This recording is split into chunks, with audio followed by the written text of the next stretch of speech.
Hi hello నమస్తే, welcome to KTV Telugu. ప్రస్తుతం assembly election హడావిడైతే అయిపోయింది. ఇప్పుడు ఎంపీ ఎలక్షన్ గురించి తెలంగాణలో నువ్వా నేనా అన్నట్టు పోటీ పడే విధంగా కూడా ఉండబోతుంది. మనం కూడా చూస్తూ ఉన్నాం, అసెంబ్లీలో వాడివిడిగా చర్చలు నువ్వా నేనా అన్నట్టుగా కూడా హరీష్ రావు కానీ, కేటీఆర్ కానీ, అలాగే రేవంత్ రెడ్డి కానీ, మిగిలిన క్యాబినెట్ మినిస్టర్లు కానీ ఎవరైతే ఉన్నారో బాగా ఎక్కువ కొట్లాటే ఒకటే తక్కువ అన్నట్టుగా అసెంబ్లీ కూడా జరుగుతుంది. ఇప్పుడు అదే తరుణంలో ఇప్పుడు ఎంపీ సీట్లు ఎవరిని గెలవచ్చు అనేది ఒకసారి మనం అడిగి తెలుసుకుందాం. ఎలా ఉండబోతుంది ఎంపీ సీట్లు ఎక్కడికి వచ్చేసరికి? యాక్చువల్ నిజం చెప్పాలి, ఫస్ట్ థింగ్ అయితే ఇప్పుడున్న గవర్నమెంట్ అయితే అంత క్యాపబుల్ కాదండి. ఇప్పుడు గవర్నమెంట్ అయితే కాంగ్రెస్ ఎందుకు క్యాబుల్ కాదనుకో, అలా ఇప్పుడు ఎగ్జాంపుల్ ఐటీ మినిస్టర్ ఉన్నాడు. ఐటీ మినిస్టర్ ఐటీ ఉంది. అప్పుడు కేటీఆర్ అంటే ఐటీ నాలెడ్జ్ ఉంది, ఆయన సీఓ వచ్చిండు, యూఎస్లో వచ్చిండు, ఆయనకు కంప్లీట్ నాలెడ్జ్ ఉంది, గ్రిప్ ఉంది ఆయనకి. ఇప్పుడు ఎగ్జాంపుల్ చూస్తే దుర్గం చెరువు బ్రిడ్జ్ ఐడియా ఉందా? దుర్గం చెరువు బ్రిడ్జ్ ఐడియా ఉందా? కేబుల్ బ్రిడ్జ్ అంటారు.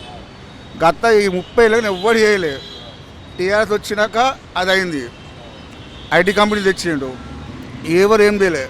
మన బెటర్ గవర్నమెంట్ తెలంగాణనే. మళ్ళీ రాష్ట్రం 20,000 వెనుకలకి వెళ్ళిపోతే ఆటోమేటిక్ వెళ్ళదు. అంటే ఎందుకు 20,000 వెనక్కి వెళ్తుంది అంటారు? అంటే ఒక ఐటీని చూసి చెప్పకూడదు కదా ఆ మాట. టీఆర్ఎస్ టీఆర్ఎస్ మేధావులు ఉన్నారా బా? ఏదైనా కేటీఆర్ తీసుకోండి, మేధావి అయినా. కేసీఆర్ ఇంకా ఆయన స్టార్టింగ్ తెచ్చింది ఆయన మొత్తం. ఇక ఈరోజు తెలంగాణలో గజం 10,000 లక్ష అయిందంటే కారణం బికాజ్ ఆఫ్ ఐటీ సెక్టర్ కావచ్చు, ఇన్ఫ్రాస్ట్రక్చర్ కావచ్చు, ఇది కావచ్చు. ఇప్పుడు మళ్ళీ ఇంకో టాక్ ఏంటంటే ఆంధ్ర చెప్పొద్దు, మస్ట్ మళ్ళీ ఆంధ్రలో జగన్ వస్తే అంట ఆంధ్ర మొత్తం షిఫ్ట్ హైదరాబాద్కి వస్తారంట. అది పబ్లిక్ టాక్ నడుస్తుంది. అది మెయిన్. అంటే పథకాలు ఇవ్వలేదు, అందుకే జిల్లాల్లో కూడా మెయిన్ దళిత బంధు కానీ లేదంటే అవే మైనస్ అని చెప్తున్నారు కదా కేసీఆర్ ఓడిపోవడానికి. కేసీఆర్ ఆల్మోస్ట్ అందరికి ఇస్తుండు, మ్యాక్సిమం ఇస్తుండు అంతే. అలా ఆయన చేసి 100 కరెక్ట్ చేసిండు. ఇప్పుడు కాంగ్రెస్ వచ్చిన నెక్స్ట్ డే కరెంటు పోయింది మా ఏరియాలో. 24 hours పోయిందబ్బా, తెలియదు. ఒక్క రోజు కరెంటు పోలే 10 yearsకి అని. అది మెయిన్. ఇప్పుడు ఆర్టీసీ ఉచితమని పెట్టిండు. ఆల్రెడీ ఆర్టీసీ కోట్లలో నడుస్తుంది, కొన్ని కోట్లు లాస్ నడుస్తుంది. ఒక బస్సు నడవాలంటే ఇద్దరు డ్రైవర్ బతకాలి, ఇద్దరు క్లీనర్ బతకాలి, ఇద్దరు మెకానిక్ బతకాలి.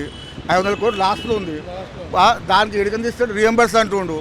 ఫ్రీ పెట్టిండు, రీఎంబర్స్ ఇస్తా అంటుండు. ఎడికని ఇస్తాడు గవర్నమెంట్, రెవెన్యూ ఎడికని ఇస్తాడు. మళ్ళీ అన్నీ పెంచుతాడు, ఉల్లిగడ్డ పెంచుతాడు, పప్పులు పెంచుతాడు, అన్నీ పెంచుతాడు. ఆడికి వస్తుంది దోపిడీ. అంటే ఇప్పుడు ప్రెసెంట్ ఎంపీ ఎలక్షన్ మనం చూసుకుంటే ఎన్ని సీట్లు బీఆర్ఎస్ రావచ్చు, ఎన్ని సీట్లు కాంగ్రెస్ రావచ్చు, ఎన్ని బీజేపీకి రావచ్చు? మ్యాక్సిమం బీఆర్ఎస్ మ్యాక్సిమం మిస్ అవుతుంది. ప్రజలు కొంచెం రియలైజ్ అయినరు, అది తప్పు చేసామని ఫీలింగ్లోకి వచ్చారు. అధికారంలో ఉన్న పార్టీకి ఎక్కువ అవకాశాలు ఉన్నాయని మనం ఇంతకుముందు ఎలక్షన్లో కూడా చూసాం కదా. మొన్న కొంచెం డబ్బుల గురించి కాంగ్రెస్ గుద్దిర్రు అండి, అదైతే వాస్తవం. ఇప్పుడు కొంచెం పబ్లిక్ రియలైజ్ అయ్యారు. ఇప్పుడు రియలైజ్ అయ్యారు, ఖచ్చితంగా బీఆర్ఎస్ వస్తుంది 100%. మీరేమనుకుంటారన్న, కాంగ్రెస్కి ఎంపీకి ఎంతవరకు ఛాన్స్ ఉండొచ్చు అసలు? కాంగ్రెస్కు లేదండి. జనాలు ఇప్పుడు రియలైజ్ అవుతారు, ఏమి మిస్టేక్ చేసినామని చెప్పేసి అనుకున్నారు. బట్ మళ్ళీ టీఆర్ఎస్ గవర్నమెంట్ అంటే ఇంకా ఎక్కి 2 వారాలు కూడా అవ్వలేదు, రియలైజ్ అయ్యామని అసలు ఎలా అనుకోవచ్చు? అంటే ఒక 6 నెలల పరిపాలన కూడా జరగకుండా. అవునండి, ఇప్పుడు ఫ్రీ అంటున్నారు కానీ ఆ ఫ్రీ ఎఫెక్టు నిత్యావసర సరుకుల మీద పడుతుంది, అది తెలియటం లేదు. ఫ్రీ అంటున్నారు కానీ బట్ 500 బస్సు ఉండే స్థానంలో కేవలం 100 బస్సులు రన్ అవుతుంది. ఈరోజు పబ్లిక్ వెళ్ళి చూడండి, లేడీస్ ఇంటికి వచ్చా కాళ్ళు ఇట్లా అయిపోతున్నాయి వాళ్ళకి. సీట్లు లేవు. 100 బస్సులు యాక్చువల్ సర్వీస్ చేసి కేవలం 10 పెట్టాడు. డీజిల్ లేదు, వాళ్ళ డ్రైవర్స్ లేరు, దానివల్ల 10 తిరుగుతున్నాయి. అట్లా అయిపోయింది. ప్రజా దర్బారు దాన్ని చూసుకుంటే ఎలా ఉందనుకుంటారు? అంటే ప్రగతి భవన్కి ఇప్పుడు ప్రజలు వెళ్తున్నారు, దాన్ని ఏమంటారు? ప్రగతి భవన్ ఇంతకుముందు కేటీఆర్ అన్నట్టు ప్రగతి భవన్ కంచెలు వేసింది ఫస్ట్ కాంగ్రెస్ గవర్నమెంట్. కంచెలు వేసింది కాంగ్రెస్ గవర్నమెంటే. వాళ్ళే వేసారు, వాళ్ళే చేసారు అని కేటీఆర్ అన్నారు. ఇప్పుడు కేటీఆర్ అన్నది ఏంటంటే థ్రెట్ ఉంటుంది. ఇప్పుడు ఏమీ సెక్యూరిటీ లేదు, థ్రెట్ ఉంటుంది కదా, అది కూడా ఆలోచించాలి కదా. అసలు అంటే ఎలా ఉండబోతుంది అనుకుంటున్నారు ఇక్కడ తెలంగాణ? ఎలా ఉండబోతుందో తెలియదు కానీ ఇప్పటి వరకు వచ్చిన గవర్నమెంట్, కొత్తగా వచ్చిన అంటే అసెంబ్లీకి రాష్ట్ర ప్రభుత్వం మాత్రం మైనార్టీలను అబ్యూస్మెంట్ చేసే పాలిటిక్స్లోనే మునిగి ఉన్నారు తప్ప ఇంకా రియాలిటీకి రావట్లేదు. సెక్యులరిజం అంటే అన్ని మతాలకు సమానమైన హోదా ఉండాలి. అట్లాంటప్పుడు మైనారిటీ డిక్లరేషన్ ఎందుకు ఇచ్చారు? సౌదీ అరేబియా, ఇస్లాం పుట్టిన సౌదీ అరేబియాలో బ్యాన్ చేసిన ఇది మన రీసెంట్గా 2.5 కోట్ల రూపాయలు ఫండ్స్ రిలీజ్ చేశారు ఒక ఇస్లాం సంబంధించిన ఇన్స్టిట్యూషన్కి. వాళ్ళు ఏమంటారు, ఇస్తిమా అంటారు కదా, ఇస్తిమా కోసం 2.5 కోట్ల రూపాయలు ఇచ్చారు. ఆ ఆర్గనైజేషన్ని సౌదీ అరేబియా బ్యాన్ చేసింది. అటువంటి బ్యాన్ చేసిన వాటిని ఇక్కడ ఎందుకు ప్రోత్సహిస్తున్నారు? వాళ్ళు ఎందుకు బ్యాన్ చేశారు?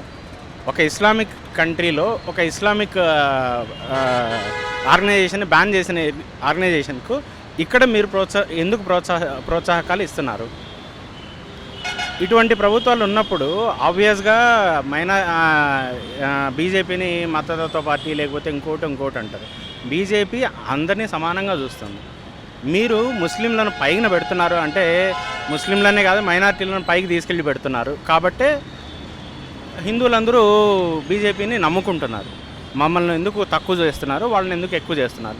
కాబట్టి ఇక్కడ లాస్ట్ పాసిబిలిటీస్లో లాస్ట్ ఇయర్ అంటే లాస్ట్ ఎలక్షన్స్ 2024లో ఒక అసెంబ్లీ సీట్ ఉండేది, 4 ఎంపీ సీట్లు వచ్చాయి. ఇప్పుడు 8 అసెంబ్లీ సీట్లు వచ్చాయి.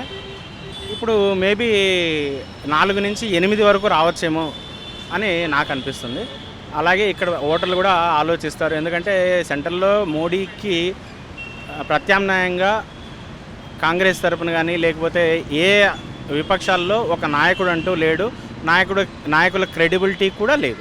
తెలంగాణలో ఎంపీ ఎలక్షన్స్ ఉన్నాయి కదా, ఎన్ని సీట్లు రావచ్చు అనుకుంటున్నారు? ఇప్పుడు ఎవరెవరికి ఎంత మెజారిటీ రావచ్చు? తెలంగాణలో ఎంపీ సీట్ అన్న ప్రస్తుతం తీసుకుంటే కనుక ప్రజెంటు కాంగ్రెస్ ప్రభుత్వం వచ్చింది. రేవంత్ రెడ్డి ఒక మాట ఇచ్చిండు. ఎప్పుడు అధికారంలోకి రాకముందే ఒక మాట ఇచ్చిండు ప్రజలకు. ప్రగతి భవన్ కాదు, అది ప్రజాభవను. మేము గెలిచిన వెంబడే దాన్ని గోడలు బద్దలు కొట్టడం ఖాయము. ప్రజలకు సాధారణంగా సొంత ఇంటికి వచ్చినట్టుగా ప్రవేశం మేము కల్పిస్తామని చెప్పారు. ప్రతి మంగళవారము ప్లస్ శుక్రవారం ప్రజా దర్బార్ పెట్టి ప్రజల సమస్యల కోసము ప్రతి ఒక్కరికి ఆహ్వానం ఇస్తున్నాడు. దానివల్ల ప్రజాస్వీకరణ ఎక్కువ వస్తున్నది. ఎక్కువ రావడం వల్ల సమస్యలు కూడా ఎక్కువ ఉన్నాయి. ఎందుకు ఎక్కువ ఉన్నాయి అని అంటే వీళ్ళు 10 ఇయర్స్ టీఆర్ఎస్ ప్రభుత్వం పాలన చేసింది. 10 ఇయర్స్లో వాళ్ళు చేసింది ఏంటంటే ముసలోళ్ళకి 2000 పింఛన్. అంతకుముందు కాంగ్రెస్ ప్రభుత్వం ఎప్పుడు ఇచ్చింది? 200 పింఛన్ ఇచ్చింది. ఏ పీరియడ్లో? అది 2014 పీరియడ్లో రాజశేఖర రెడ్డి హయాంలో 200 ఇచ్చింది.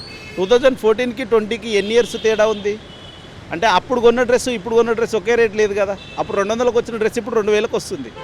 ఈ రకంగా కూడా ఆర్థికంగా అన్ని లావాదేవీలు ఏమున్నాయి, ఏది నడుస్తుంది అన్నది అన్ని ఆలోచించుకోవాలి కదా. మరి సిటీలో మ్యాక్సిమం ఎక్కడ చూసుకున్నా కానీ బీఆర్ఎస్ఏ గెలిచింది, అది దేనివల్ల అంటారు? మరి సిటీలో బీఆర్ఎస్ గెలవడానికి ముఖ్య కారణం ఏంటి చెప్పనా?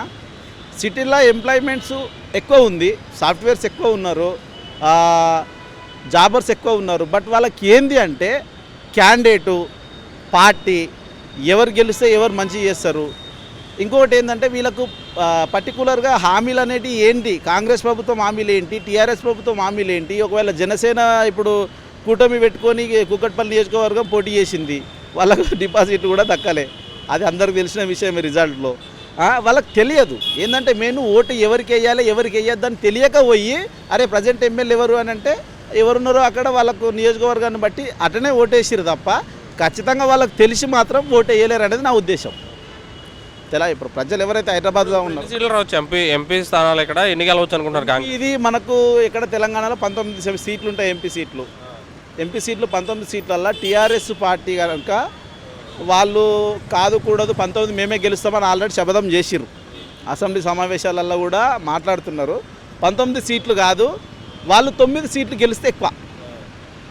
9 సీట్లు గెలిస్తే ఎక్కువ. ఎందుకంటే 10 సీట్లు గెలిచిన వాళ్ళదే మెజార్టీ ఉంటుంది. 9 సీట్లు గెలిస్తేనే చాలా ఎక్కువ వాళ్ళు.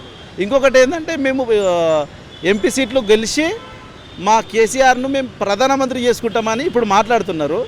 కేసీఆర్ని ప్రధానమంత్రి చేసుకుంటామని అనుకున్న వాళ్ళు సీఎంని ఎందుకు చేసుకోలేకపోయారు? సీఎంను ఎందుకు చేసుకోలేకపోయారు? ముచ్చటగా మూడోసారి సీఎం చేసుకుని ఉంటే రాష్ట్రం ఇంకా బాగుపడుతుండే కదా. ఇండియా కూటమి అని చెప్పేసి కాంగ్రెస్ వెళ్తుంది కదా, అది ఎలా ఉండొచ్చు అనుకుంటున్నారు? అంటే ఇప్పుడు రాహుల్ గాంధీ కాకుండా ఖర్గే పేరు వినిపిస్తుంది ప్రధానమంత్రి అభ్యర్థి అని చెప్పేసి, దాన్ని ఎలా చూడొచ్చు అసలు? ఇప్పుడు పెద్ద బడాల్లో ఇప్పుడు ఖార్గే పేరు వినిపిస్తుంది ప్రధానమంత్రి స్థానంలో అని అంటున్నారు కదా. లాస్ట్ టైము మన్మోహన్ సింగ్ ప్రధానమంత్రి చేస్తారని ఎవరైనా ఊహించిరా? సోనియా గాంధీ ప్రధానమంత్రి అవుతుందని అనుకున్నారు. కానీ ప్రధానమంత్రిని ఎవరు చేసిర్రు? మన్మోహన్ సింగ్ని చేసిర్రు. అంటే కాంగ్రెస్ ప్రభుత్వంలో రాహుల్ గాంధీ కానీ సోనియా గాంధీ కానీ ప్రియాంక గాంధీ కానీ వాళ్ళు ఏంటంటే ప్రజలకు అనేది మనము ఇప్పుడు గాంధీ తాత స్వాతంత్రం తీసుకొచ్చిండు, దాంట్లో చాలామంది ఉన్నారు, ఒక్క పేరు ఒక్కటే కాదు. బట్ జనాలకు గుర్తుండడం కోసం నేను గాంధీ తాత పేరు ప్రస్తావించడం జరిగింది. కాకపోతే దాంట్లో చాలామంది ప్రాణత్యాగాలు చేసిన వాళ్ళు ఉన్నారు, చాలామంది వీరమరణాలు పొందిన వ్యక్తులు ఉన్నారు. కాబట్టి గాంధీ తాత ముందుండి నడిపించిండు. తెలంగాణ కేసీఆర్ ఎట్లయితే నడిపించిండో అట్లా నడిపించిండు. దాని పాలన కూడా కొనసాగించి ఇప్పటికే అన్న మాది తెలంగాణ, ఇప్పటికీ మేము ఇందిరమ్మ ఇచ్చిన ఇల్లులలోనే మా తాతలు మా డాడీలు మేము పుట్టింది కూడా ఇందిరమ్మ ఇచ్చిన ఇల్లులల్లా. కేసీఆర్ ఇచ్చింది మా ఊర్లో ఒక్క పంచాయతీ ప్లేస్ కానీ లేదంటే ఒక్క మనిషికి ఇల్లు నేను ఇచ్చిన అనేది ఏ విలేజ్లోనైనా సరే ఒకటి చూపెట్టమాను, మండలికి ఒక 2-3 చూపెట్టమాను. ఫైనల్గా ఎన్ని వస్తాయన్నారు 10? ఎవరికి? కాంగ్రెస్కి ఎంపీ అంటున్నారా? కాంగ్రెస్కి ఎంపీ 10 కాదు, ఆల్రెడీ 67 సీట్లు కాంగ్రెస్ గెలిచింది. CPI Please subscribe to KTV Telugu. KTV Telugu. KTV Telugu channel.